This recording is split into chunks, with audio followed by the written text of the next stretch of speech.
ব্যক্তি নিজে নেক আমল করে, অপরকে নেক আমল করার জন্য উৎসাহ করে। ভাই ও দোস্ত, বুজুর্গ, আজিজ, একটা কথা চিন্তা করে রাখবেন, আসছে ইউনিয়ন নির্বাচন, আসতেছে না? পৌর নির্বাচন আসছে, উপজেলা নির্বাচন সামনে আসবে, ইনশাল্লাহ এমপি ইলেকশন। কিন্তু আমাদের দেশের সরকার, গণপ্রজাতন্ত্রী বাংলাদেশ সরকার, মাননীয় প্রধানমন্ত্রী শেখ হাসিনা এবার গণতন্ত্রকে মূল্যায়ন করে নাই। যখন স্বৈরাচার ঈশ্বর বিরোধী আন্দোলনের সময় তত্ত্বাবধায়ক সরকারের অধীনে নির্বাচনের বিল পাস করে খালেদা হাসিনা নিজামী সংসদ প্লাজার থেকে বের হয়ে আসছিল হাসি মুখে, আর আজকে আপনি নিজ ক্ষমতায় আইসা কার সাথে কি যুক্তি পরামর্শ কইরা আমেরিকাকেও আপনি গুনতেছেন না, জাতিসংঘকেও আপনি গুনতেছেন না, আপনি যেটা মনে করতেছেন এইটাই করে এই বাংলাদেশে এত নৈরাজ্যতা এত সৃষ্টি করে রেখেছেন। আপনি ক্ষমতায় আসার সঙ্গে পিলখানায় যে দুর্ঘটনা ঘটেছে, আর্মি অফিসাররা, এত মানুষ, একটা আর্মির পিছনে কোটি কোটি লক্ষ লক্ষ টাকা সরকার খরচ করেছে, জনগণের টাকা গেছে, তাদেরকে হত্যা করা হয়েছে। এই মামলাটা আপনি ধাপা চাপা দিয়ে দিয়েছেন। আবার ঘরে ঘরে অশান্তি সৃষ্টি করে দিয়েছেন। আপনি পাহাড়ি অঞ্চলের মধ্যে শান্তি চুক্তি করে তাদেরকে যেভাবে আপনি ব্যবহার করছেন, আমি রাসেল খন্দকার একটা সত্য কথা বলতে চাই, হয় বাঁচবো কিংবা মরবো, কিন্তু সত্য কথা আমি বাপকেও ছাড়ি না। ভাইরা আমার, আপনারা জানেন এই বাংলাদেশ এমন একটা সিচুয়েশন, এরা বাংলাদেশ হিন্দু, বৌদ্ধ, খ্রিস্টান, মুসলিম, এই 4 জাতির বসবাস। এর ভিতরে বাংলাদেশের মানুষ যদি 15, 16, 17 কোটি থাকে, তার ভিতরে না হইলেও 18 কোটি দালাল পাবেন। চেয়ারম্যান দাঁড়াবে হচ্ছিল একজন, চেয়ারম্যান দাঁড়াবে একজন, পাশে দালাল আছে 10 জন। ওই 10 জন কি ইলেকশন করবে? ওই 10 জন পাম দেয় লোহার চাক্কায়, আর চাক্কা ফুলে ওঠে, আর ওইখান থেকে বাতাস খায়। ভাইরা আমার, এইসব দান্দাবাজিবাদ, আল্লাহর হুকুম মানেন, নবীজির তরিকায় চলেন, দুনিয়াতেও শান্তি, আখেরাতেও শান্তি। এখান থেকে সৌদি আরব বা মালয়েশিয়া যাইতে কয়টা জিনিস লাগে? এই শিক্ষিত ছেলে বলো। দুইটা। কি কি? পাসপোর্ট আর ভিসা। যদি না হয় গুলি খাইতে হবে, জেল খাটতে হবে। কবরে যাইতে হইলেও 2টা জিনিস লাগে, এক হচ্ছে ইমান, আর এক হলো আমল। ইমান আমল নিয়ে যদি কবরে যাইতে পারো, কবর তোমার জন্য জান্নাতের বাগান হয়ে যাবে। আর যদি ইমান আমল যদি না নিয়ে যেতে পারো, ওই যে পাসপোর্ট ভিসা ছাড়া যেরকম মালয়েশিয়া গেলে গুতানি খাওয়া লাগে, এরকম কবরেও তোমারে গুতাইবে। ভাইরা আমার, আল্লাহ রব্বুল আলামিন বলেছেন, যে ব্যক্তি আমার হুকুম মানে না, আমার হাবিবের তরিকায় চলে না, সেই ব্যক্তি মানুষ নামের কি? মানুষ নামের কলঙ্ক। এটা কোন জায়গায় লেখা আছে? কোরআনে, হাদিসে। এটা একটা বইয়ের মধ্যে লেখা আছে, কিন্তু এই ধরনের উক্তি যুক্তি কোন কোরআনের মধ্যে নাই। ভাইরা আমার, আপনারা জানেন দিনের নবী হযরত মুহাম্মদ সাল্লাল্লাহু আলাইহি সাল্লাম 63 বছর জিন্দেগিতে 3.5 মনের অধিক খাবার খায় নাই, আর আমরা বছরে 10 মন চাইলেই খায় ফেলি। ভাইরা আমার, আমি শুধু একটি কথা বলতে চাই আপনাদের, সেই কথাটা হলো, মা বোন সবার আছে, স্ত্রী সন্তান সবার আছে, পিতা মাতা সবার আছে। ভাই, আমি মক্কা মদিনার ইমাম সাহেব, কিন্তু আমি মায়ের কথা শুনি না, মাকে কষ্ট দেই। আমার ইমাম সাহেবের কোনো দাম নাই, জান্নাত নাই। আজকালকার পোলাপান 16-17 বছর বয়সে বিয়ে করার জন্য পাগল হয়ে যায়। মা বিয়ে করে দেওয়ার সাথে সাথে সকিনা আর ফুলবানু পাইয়া মা বাবারে ভুলে যায়। শ্বশুর হয়ে যায় আব্বাজান, শাশুড়ি হয়ে যায় আম্মাজান, আর বাপ মা হয়ে যায় চাকর চাকরান। ভাইরা আমার, যারা মায়ের সঙ্গে খারাপ ব্যবহার করছেন, তারা আজকে মায়ের পা ধরে মাপ চান। যদি মা জীবিত না থাকে, মার বয়সী মহিলাদেরকে সম্মান করেন, মহিলাদের সাথে ভালো ব্যবহার করেন, তাদের খাওয়ান, তাদেরকে দাওয়াত করেন, তাদের জন্য দোয়া কালাম করেন, এটা মা বাপ পাবে।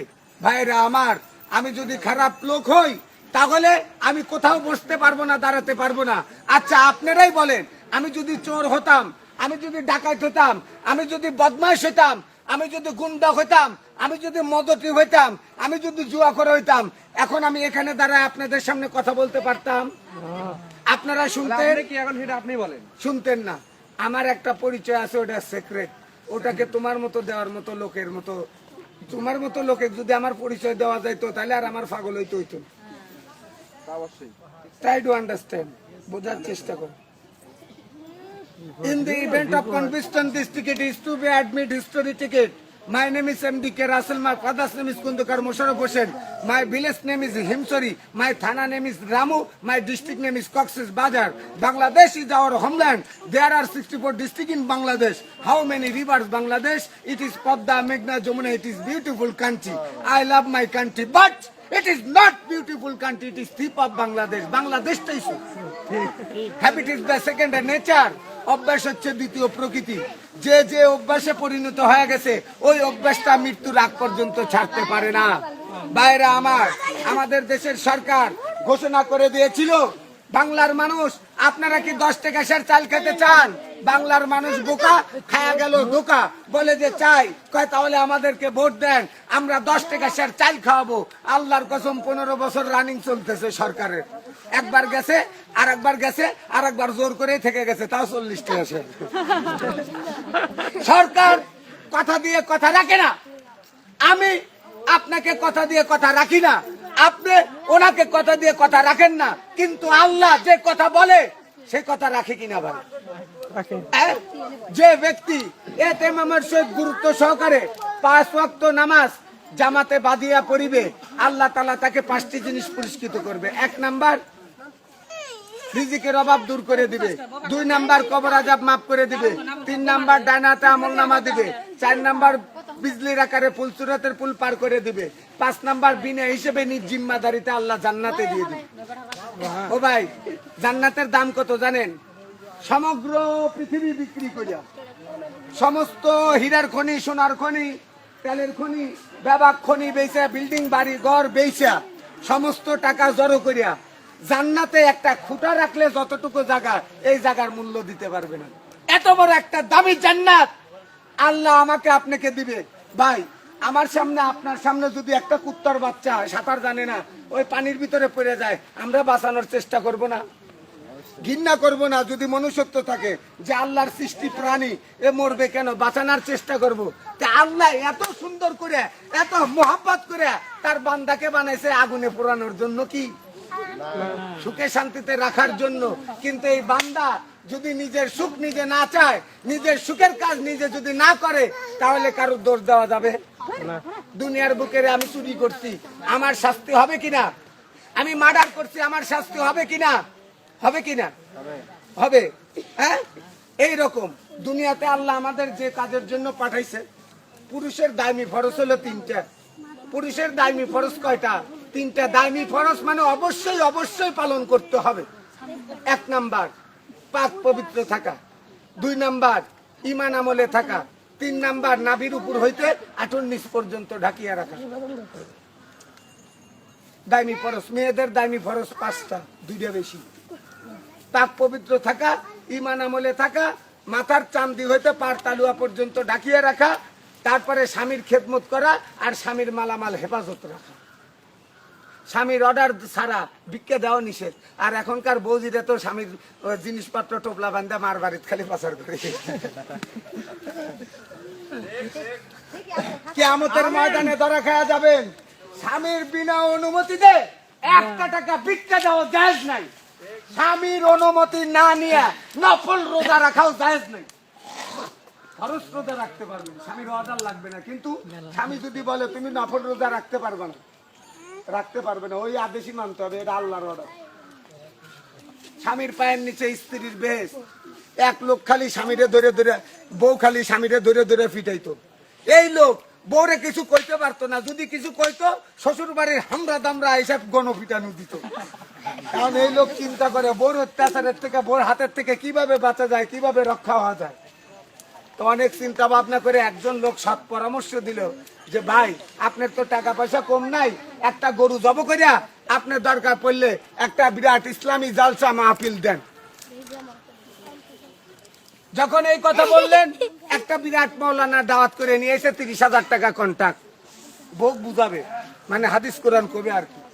এখন হুজুর এসে বক্তব্য দিতেছে, আমার ভাইরা আপনারা যারা মুসলমান ঘরে জন্ম নিয়েছেন 5 ওয়াক্ত নামাজ পড়বেন, রোজা রাখবেন, হজ করবেন, হজের সমর্থন থাকলে হজ করবেন, যাকাত দিবেন, আর ইসলামী জিন্দেগির মধ্যে এমন ভাবে বসবাস করবেন, কোনো হারাম কাজে যোগ দেওয়া যাবে না, হারাম জিনিস খাওয়া যাবে না। এমন লোক কয়ে আল্লাহর পুত্তরে নিয়ে আইছি কিসের জন্য, এইটা কয় না, কয়ে এইটার লেগে তোরে টাকা দিয়ে কন্টাক্ট করে আইছি। কয় কি কয়া লাগবো, কয় যে আমার বউ সম্পর্ক কম, বউ সম্পর্ক। আয়ো আমার মা বোনেরা, আপনারা খেয়াল করে শুনবেন, আমার পর্দার আড়ালের মা বোন যারা আছেন, বিশেষ করে এই বাড়ির যে গৃহকর্ত্রী আছে, এই বাড়ির মহিলা যিনি আছেন, একটু ভালো করে শুনবেন। স্বামীর পায়ের নিচে স্ত্রীর ভেজ, আর স্বামীর মনে যদি আঘাত দেন, আর এই স্বামী যদি আল্লাহ আপনাকে না মাফ না করে, আপনি কিন্তু জাহান্নামে চলে যাবেন। এখন ওই লোক কইতেছে, হুজুর আপনি 500 টাকা আরো বাড়া দেবেন, আরেকটু কন, আরেকটু কন। কয়া টইয়া ও আসনসিয়ত শেষ, হুজুর চলে গেছে টাকা পয়সা লইয়া। ও এখন খাটের উপর যা চিৎকাটা ঘুইয়া কম্বল মুড়ি দিয়ে রয়েছে, আজকে ভোরে দিয়ে হাত পা উঠিবাম, কারণ আমার পায়ের নিচে বেশ। ও অবশ্যই টিপবো, যেহেতু হুজুর কয়া দিছে। এখন বউ উঠছে খাটের পর, তো সানসেটের উপর থেকে কি জিনিস পাবে লাগল পায় না, তো হঠাৎ করে স্বামীর মাথার পর পাড়া দিয়ে ওই জিনিস পাইছে। স্বামী এখন কম্বল টম্বল ভালো দেখ, বেদব মহিলা তুমি কি করলা, হুজুর একটু আগে কি কইলো, কয় হুজুর কি কইছে, কয় তো হুজুর কি কয় নাই যে তোমার আমার পায়ের নিচে তোমার বেশ, কয় ঠিকই তো কইছে, আমিও তো জানি তোমার পায়ের নিচে আমার বেশ, এই জন্য তো পায়ে না পাড়া দিয়ে মুহে পাড়া দিয়ে। ভাইরা আমার, স্বামী স্ত্রীর মহব্বত এটা আল্লাহর পক্ষ থেকে। স্ত্রীকে পেটা যাবে না, স্ত্রী কথা শোনে না।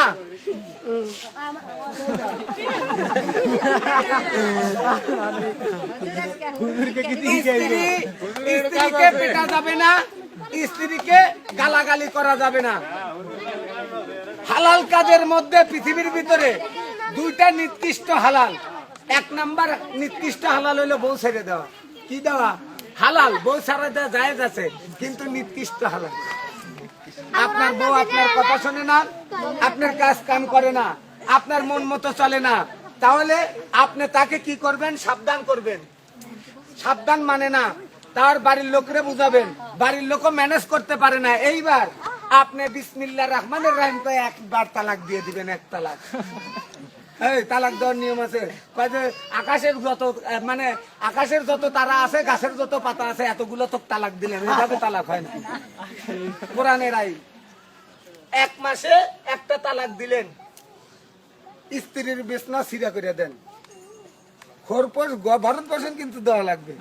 এই 1 মাসে কমপ্লিট অপেক্ষা করছেন, সে ঠিক হয় নাই, 2য় মাসে আর একটা দেন তালাক। আবার গর্ভ